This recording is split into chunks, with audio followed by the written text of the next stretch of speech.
Hello po! Magandang hapon po sa inyong lahat, lalo na sa ating mga OFW sa Japan, sa Malaysia at sa Saudi Arabia. Sa Saudi Arabia, ang pinakamaraming OFW natin ngayon ang mga nakakatulong sa atin sa Pilipinas. Sa ngayon po, ako po ay nandito ngayon sa Pilipinas. Matagal na po ako dito sa Pilipinas nang walang trabaho. Kaya po ito, nag-ano po na lang ako, nagbablog na lang ako para meron akong pinagkakaabalahan. Anyway, pag-uusapan po natin ang tungkol sa about na kay Kibuloy. Si Kibuloy po ay nagtatago, ay isang pugate. Isa po ay isang anak ng isang Diyos. Pero sa ngayon po ay siya ay nagtatago dahil siya ay pugate sa kanyang mga kasong kriminal na rape, pamumulit siya ng mga bata, mga batang-bata pa, at hindi lang yun ang tawag ito, sa mga meron na edad, at smuggling, money laundry. Yan po ang kanyang kaso, ang kasong kanyang dapat niyang haharapin sa korte.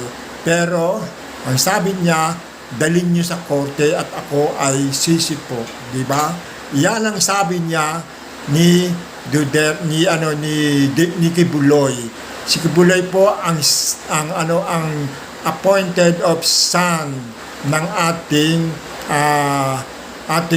mundo, na sabi niya kayang-kaya niyang pigilin ang lahat ng mga trauma sa mundo.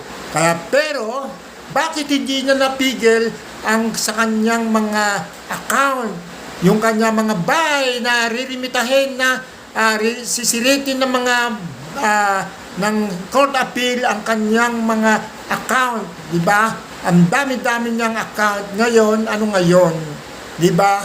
Ngayon sabihin mo sa kanya, sabihin mo kay Lord mo na Kibuloy, eto na po ang iyong award, di ba? Si kay Kibuloy, di ba?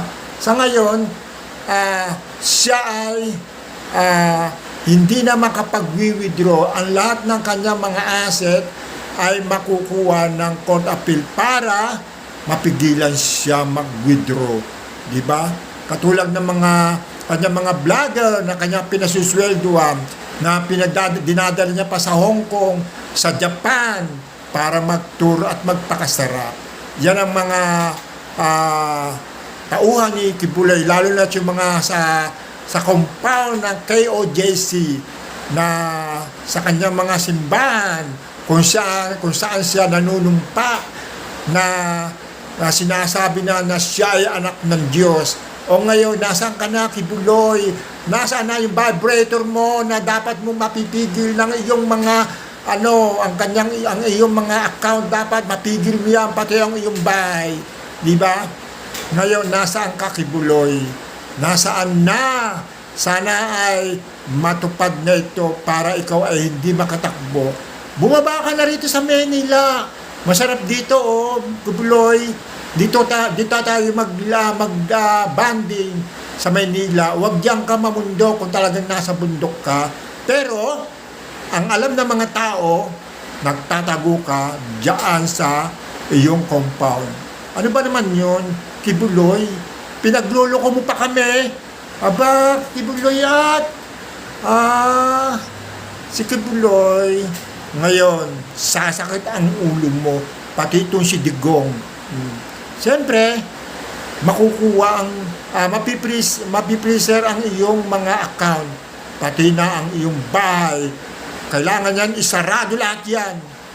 Lahat ng iyong ariran, pati yung jet mo, mga sasakayan mo, hindi nila magagalaw yan. Diba?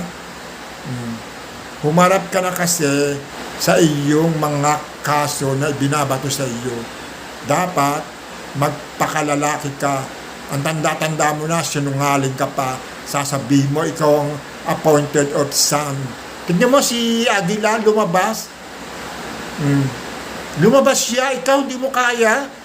Lumabas ka kung talagang ikaw ay may power of the sun. power of appointed of Son, Kibuloy. Ipaglaban mo ang sa iyo kung talagang wala kang kasalanan, ipaglaban mo ang isa iyong karapatan para malaman namin at mapanood namin ng sambayan Pilipino kung ano ang iyong nagawang pagkakamali at pagkakasala. Di ba? Kasi ang alam namin, isa ka ngayon pugate na isang sa appointed of Son, pugati ng demonyo. Di ba? Ngayon, heto na. Si Kibuloy nagtatago sa sarili niyang bakuran. Maniwala kayo, nasa bundok yan. Hindi siya ngayon makaalis. Di ba? Paano po? Maraming salamat po. Hanggang dito na lang po. At paki-subscribe po ng aking YouTube channel. Paki-like and share. Paki-pindot po ang icon button para lagi po kayong updated sa aking mga kwento dito sa aking YouTube channel.